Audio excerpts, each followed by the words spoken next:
It's a standoff, mate. How much are you hoping to get for it?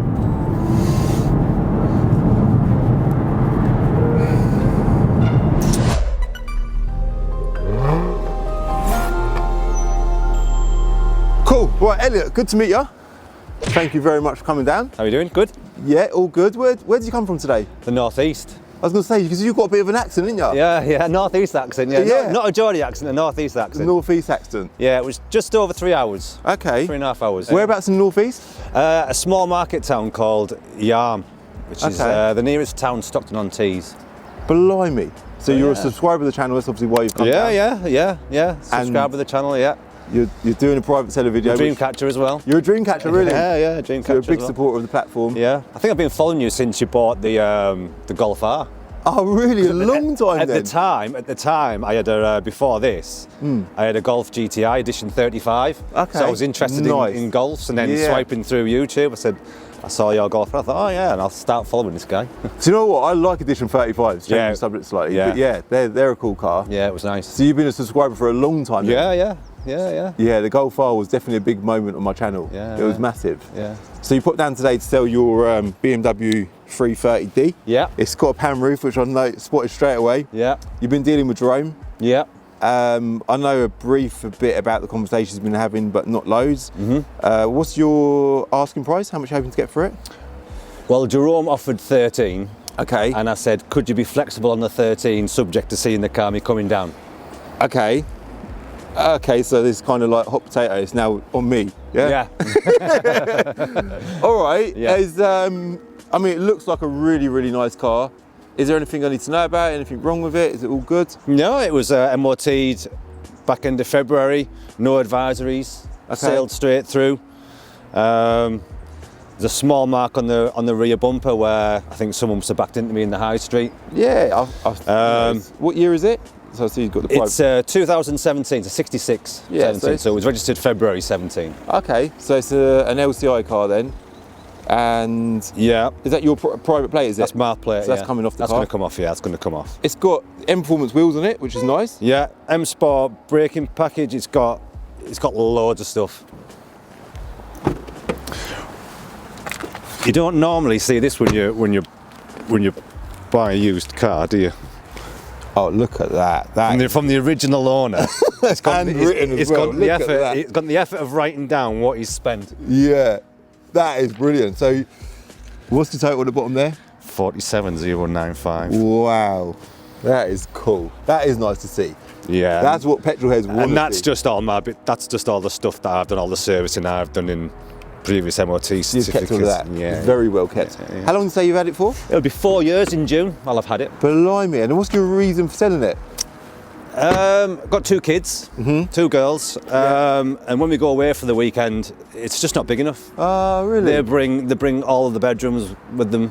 Yeah. We do a little bit of paddle boarding, so 2 paddle boards in the boot. It's cases. I'm 6'3". You're a tall boy, The leg room when I'm on my own, it's fine. But if someone sits behind me, it's a bit of a tight squeeze. So yeah, I just need something bigger. Yeah, they're a big car, but yeah, you're a big guy. They're a big car, it's not big enough. Just not quite big enough. Yeah. So what do you want? Have you bought a car? An A6 Avant. Oh, nice. So the natural thing was to go to a 5 Series touring, but I just thought it'll be a little bit samey. It'll be very similar. And if I'm honest, I think Audis, the Audis are look a bit more modern.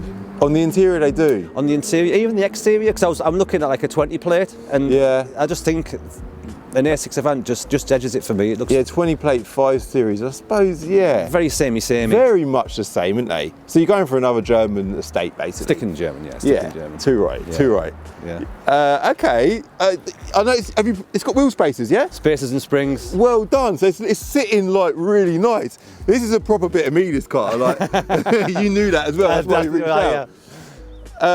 When I thought it's time to sell, I thought, I know somebody who would buy it. Yeah, honestly, it's such a nice thing. I love an Avant, even a touring estate car in general, because it just offers a bit more, doesn't it? Yeah. And there's something cool about being a petrol head and having an estate. I don't know what it is. It's just cool, isn't it? Yeah. Spec-wise, what else has it got going for it? So it's got the pan roof. Has it got roof? I believe, according to that guy's list, that's an individual interior. Dakota leather with oyster stitching. Okay, let's have a little look in the inside then.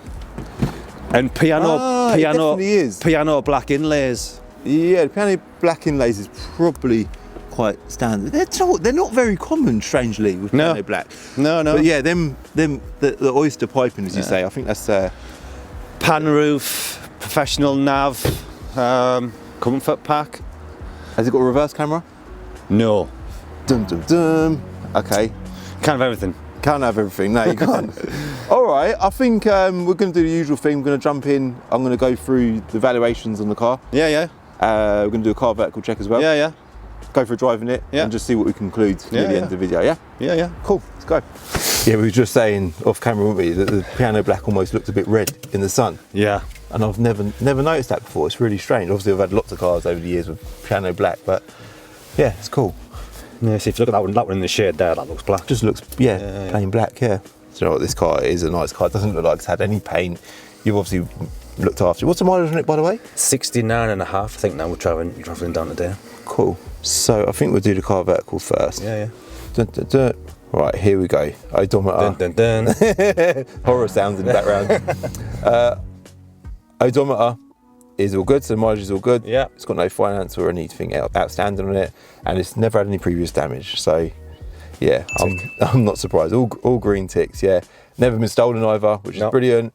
Mileage, the last known mileage was 67,000 miles. I'm guessing was that the most recent MOT? That was the MOT in February, back end of February. Cool, and you can see there, look, the graph's all nice. I think I do what, 10,000 a year. You're consistently, that line is straight. Wow, what do you do for work? I work in the offshore wind industry. I'm a CAD engineer. So the company I work for, we install offshore wind farms. Oh, okay. Okay, cool. We're a Dutch company, so our head office is in the Netherlands. Oh, right. So do you ever go out there? Tomorrow.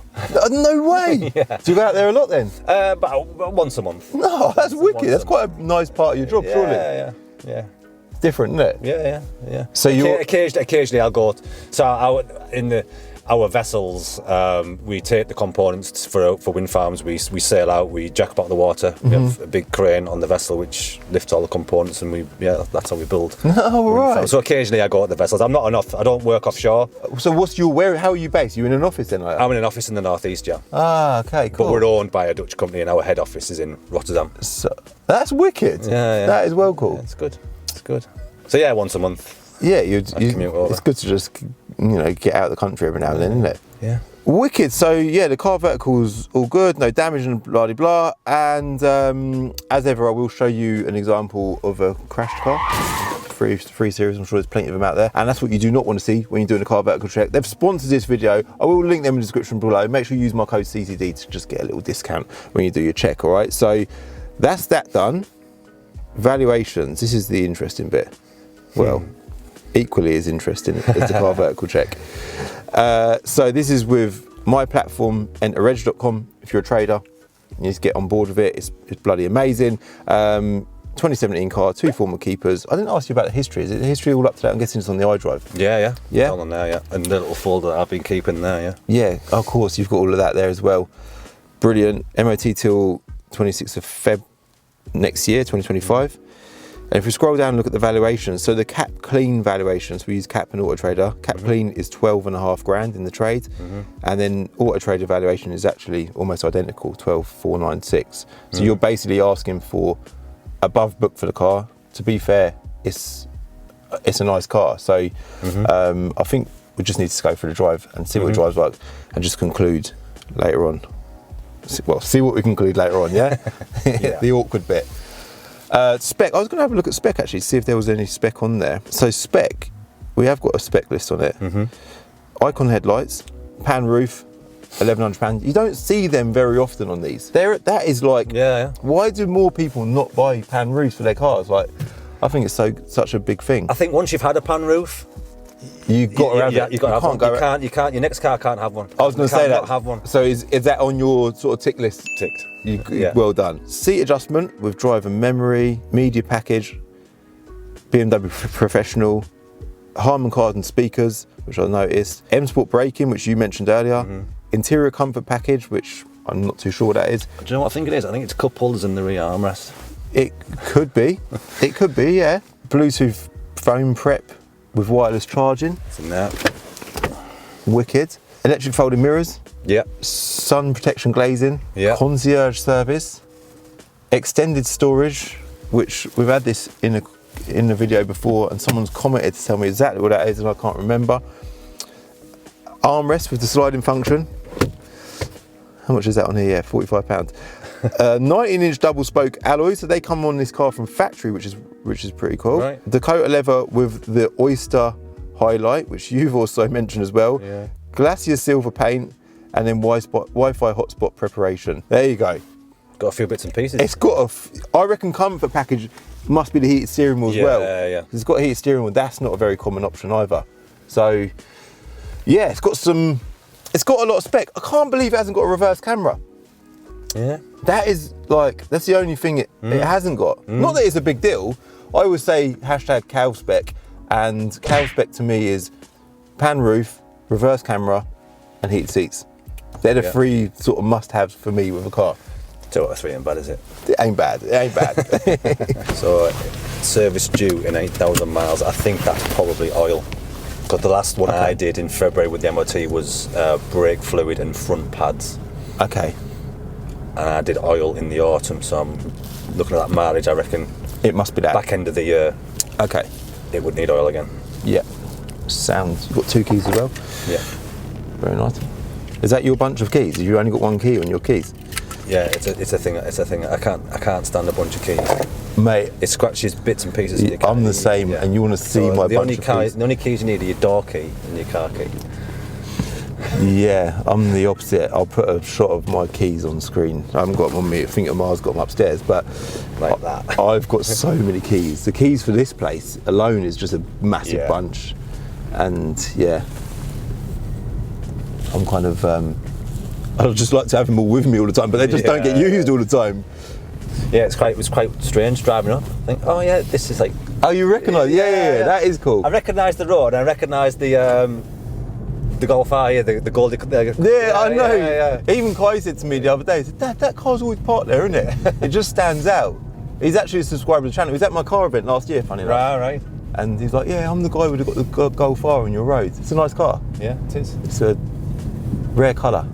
Yeah, when I had the Edition 35, like I say, when I started watching your channel, the natural progression seemed to be a Golf R. But you know, my second daughter came along, and it was just like a 5-door Golf ain't big enough. Nah, they're not big enough. A 3 Series 2 is what I want. Yeah. Fast forward 4 years, the 3 Series 2 is not big enough. It's funny, isn't it, how life just unfolds. So your last car before this was the Edition 35, was it? Yeah. Then before that, I had an X5. Oh, wow. And then before that, I had a E92 M3. Oh, right. Blimey.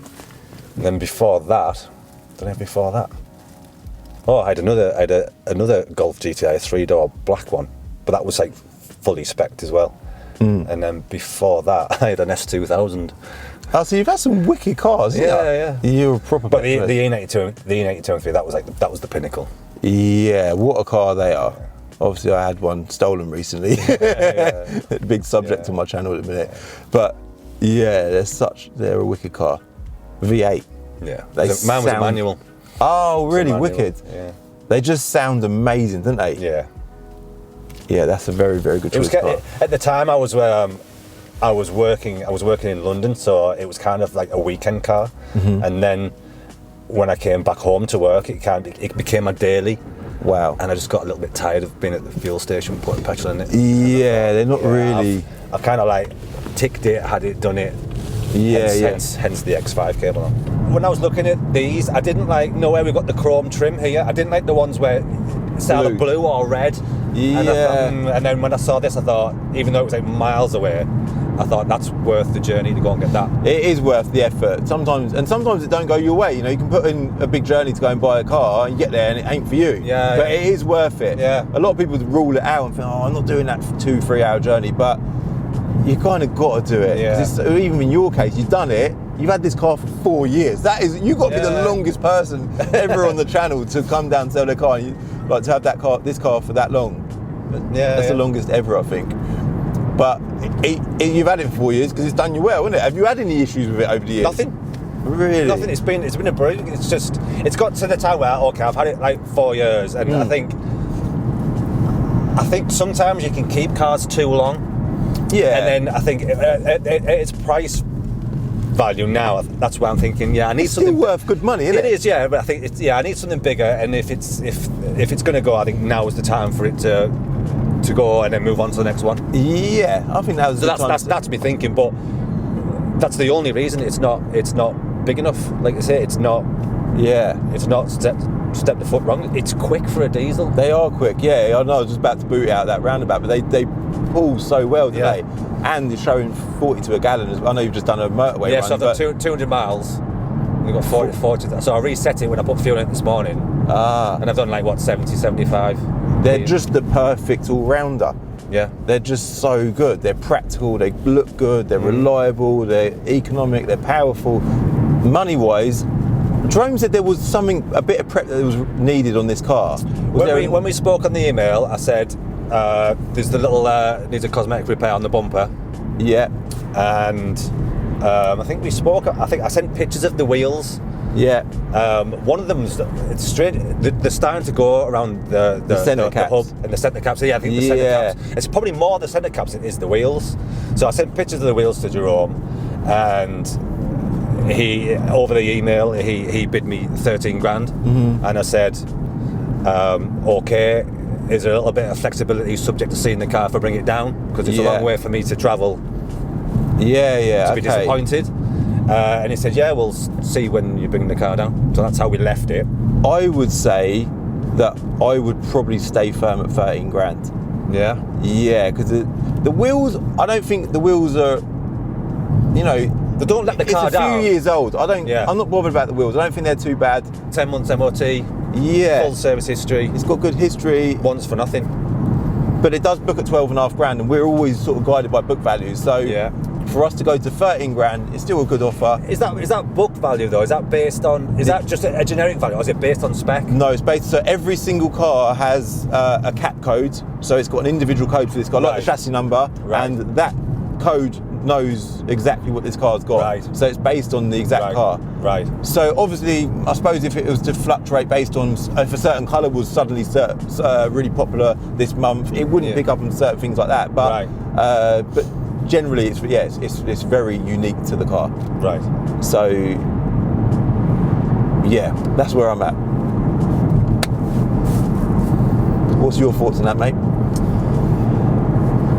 You've come down here to try and get more, ain't you? Yeah. I'm a buyer, you're a seller.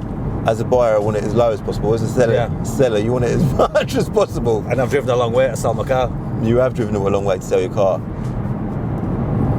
So, it's a standoff, mate. How much are you hoping to get for it?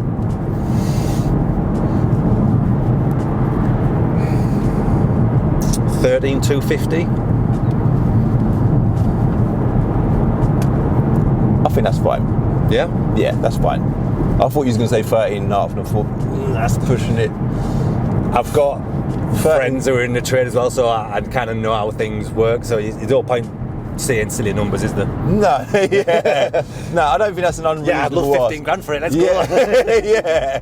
No, it's not an unreasonable ask. You have travelled down today, which we appreciate. I also want to say thanks to you for getting on camera, because sometimes people are like, you're a subscriber to the channel, this is, it's cool that you've done it, but also from our point of view, these videos are brilliant. We love doing this style of video, and you don't have to do it, but it's wicked that you do it. I know everyone's going to love you in the video anyway, so... Well, hopefully somebody out there wants to buy a 3 Series Touring. Well, off the back of it, we might even sell the car, possibly. I don't think you have any trouble selling it with the spec. No, it's a nice car, and I think it'll do me for now anyway. It's definitely my kind of runaround. So, yeah, cool. 13,250, yeah? Yeah. Deal done. Sorted. So we'll head back now, do all the paperwork, payment and stuff. Guys, thank you very much for watching. I hope you liked this video. If you did like this video, do me a favour, hit like, hit subscribe if you're new, and I'll see you in the next one. Bye.